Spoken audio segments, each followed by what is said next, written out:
रोज़ा इंसानी सेहत पर किस तरह से असरअंदाज होता है, और चूँकि वैसे भी अब रमज़ान ख़त्म होने वाला है तो इसको कंटिन्यू कैसे कर सकते हैं आप? ये बड़ा अच्छा, वैसे इस दफ़ा सारे ही चैनल्स पे और आपके चैनल पे बहुत अच्छे रमज़ान के हवाले से प्रोग्राम्स चलते रहे, मैं देखती रही हूँ, जिसमें ज़हनी सेहत के हवाले से भी बात होती रही।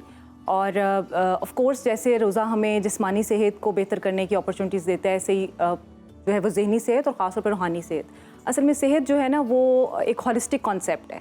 इसमें हम जिस्म को जैसे कहते हैं ना रूह से अलग नहीं कर सकते, और जिस्म और दिमाग का ताल्लुक जो है, जैसे आपने सुना होगा healthy body is when we have a healthy brain as well.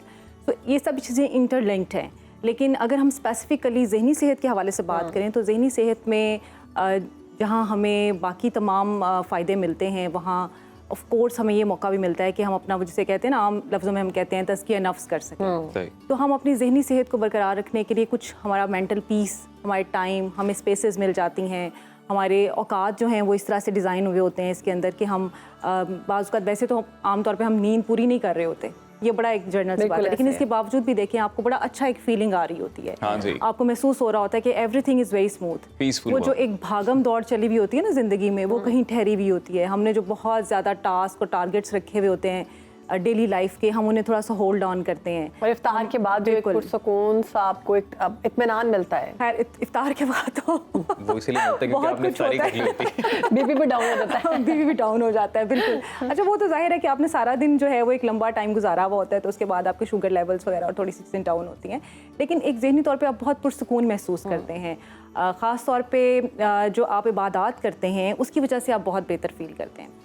अच्छा, इसमें चूँकि हमारी बॉडी और ब्रेन दोनों साथ चल रहे होते हैं, तो हमारा जो बॉडी का मैकेनिज़्म जब चेंज होता है, यानी खाने पीने का स्टाइल, सोने जागने का जो सारे औकात हैं, और फिर आपकी जो नमाज़ों के साथ साथ आपकी जो जिस्मानी वर्जिश भी साथ चलती है, जो कि आम तौर पे नहीं है। देखिए, हमारे इस्लाम में बेहतरीन कॉन्सेप्ट वर्जिश का जो है ना वो नमाज है।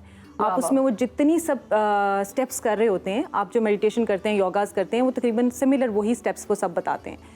तो वो सब हमारे जिस्म के ऊपर भी असरात डाल रहे होते हैं, और जब जिस्म पे असरात डालते हैं तो वो हमारे ब्रेन से वो सब केमिकल्स और हार्मोन्स रिलीज़ होते हैं, जो कि आपको पीस के अंदर लेके जाते हैं, जो कि आपको एक हेल्दी या रिफ्रेशिंग फीलिंग जो है वो। डॉक्टर साहब, अब एक सवाल ये कि जो लोग ऑलरेडी एंग्जाइटी या डिप्रेशन जैसे अमराज में मुब्तला हैं, तो रमज़ान के अगर वो रोज़े रखें तो वो उनके लिए सही है? जी जी, बिल्कुल बिल्कुल। देखें, वैसे भी ओवरऑल जिन लोगों में थोड़ी एंग्जाइटी या डिप्रेशन होता है, वो जब हमारे पास आते भी हैं पेशेंट्स आए रहे हमारे साथ, तो क्लाइंट्स रहते हैं इन टच, तो उसमें बहुत ज़्यादा बेहतर फील करते हैं। और उसमें अगेन मैं वहीं पे जाऊंगी कि आपकी जो डाइट होती है वो भी आपकी डिप्रेशन के ऊपर इफेक्ट कर रही होती है, क्योंकि वैसे जब आमतौर पे आप एंग्जाइटी या डिप्रेशन में होते हैं तो आप क्या करते हैं, आप बहुत ज़्यादा चाय का इस्तेमाल कर रहे होते हैं, कैफीन बहुत ज़्यादा ले रहे होते हैं। कुछ लोगों को जिनको स्मोकिंग की आदत होती है वो सारा दिन मतलब सिगरेट पे सिगरेट लगाए जाते हैं। ज़ाहिर डिप्रेशन में यही कुछ होता है ना।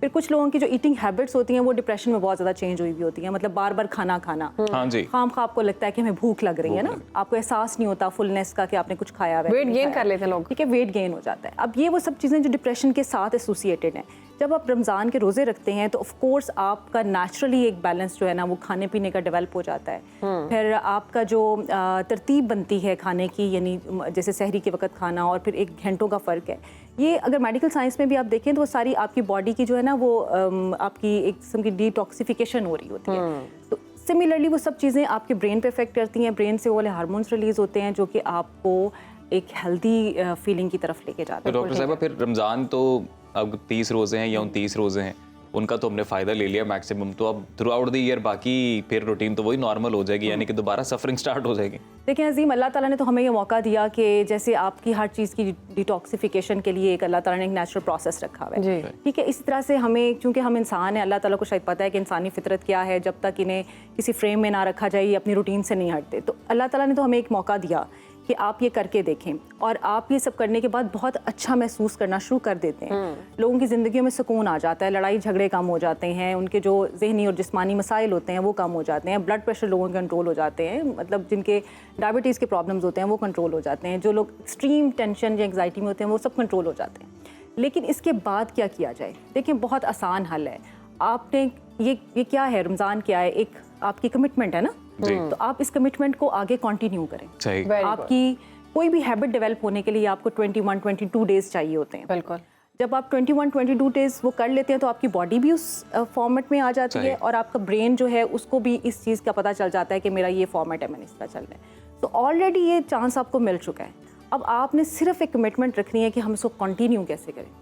असल मसला ये होता है कि जो अल्हम्दुलिल्लाह ईद की खुशियाँ आती हैं ना, ईद वाले दिन वो सब एक्साइटमेंट इतनी आती है, और वो ईद के 2-3 दिनों में हम वो तमाम चीज़ों को, तमाम रूटीन को ना बहुत ज़्यादा गड़बड़ कर देते हैं और वापस हम पीछे की तरफ चले जाते हैं। डॉक्टर साहब मुझे आज तक एक चीज़ की नहीं समझ आई, मैं चाहूँगा कि आप थोड़ा एक्सपर्ट तरीके से समझा दें, और वो ये कि हेल्थ का आपकी डाइट का आपकी मेंटल हेल्थ से क्या लिंक है?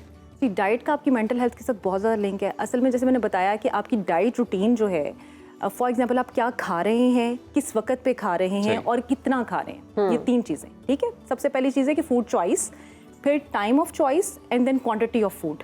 ये तीनों चीज़ें जो हैं वो डिटरमिन करती हैं कि आप फॉर एग्जांपल जैसे हम कहते हैं कोई भी फ्रूट है वो हेल्दी होता है, लेकिन अगर आप फ्रूट का टाइम खाने का ठीक नहीं है और उसकी क्वांटिटी बहुत ज़्यादा ले रहे हैं तो वो भी डेंजरस है, ठीक है। इट मीन्स कि कोई भी चीज़ जो है उसको आप बैलेंस करके खाते हैं। इसके साथ ये भी ऐड कीजिएगा, कुछ लोगों को हम देखते हैं कि रोज़े के फ़ौरन इफ्तार से पहले या इफ्तार के बाद माइग्रेन शुरू हो जाती है, और कुछ लोगों को बॉडी एक भी होती है। इसकी क्या वजह है? जी, उसकी वही वजह है कि आपने चूंकि बहुत लंबा टाइम स्पेंड किया हुआ था जिसमें आपने खाना पीना नहीं खाया हुआ होता, तो आपके ब्लड लेवल्स, शुगर लेवल्स जो हैं वो आपका बॉडी एंजाइटी अटैक्स भी आते हैं?